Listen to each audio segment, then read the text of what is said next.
Hi everyone, Pastor Joe.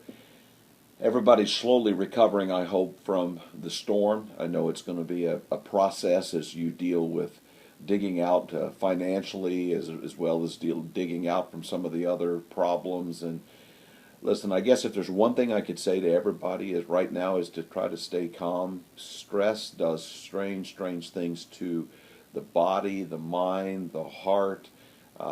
Keep your mind focused on God. Proverbs 4:23 says, above everything else, guard your heart because it's the wellspring of life.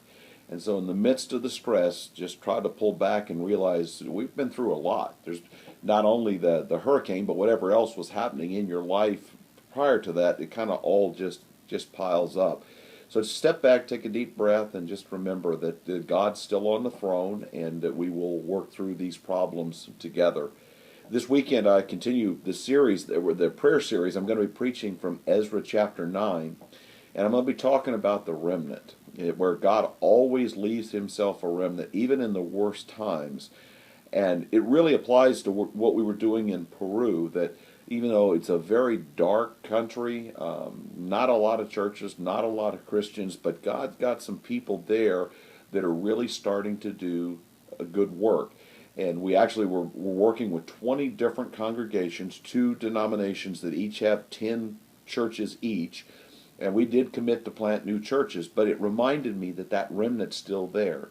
In the midst of the darkness, God's still got people holding out the light, and we show up and get to, hey, we've got some extra fuel to make this go, to help launch a new church. And I've identified 500 villages of over 5,000 people each that don't have any church of any kind. And that's where we're trying to get to, places like that where we can share the love of Jesus, start a church, get the gospel going.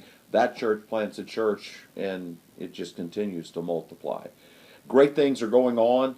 We're blessed. We've got the Wednesday night program this week.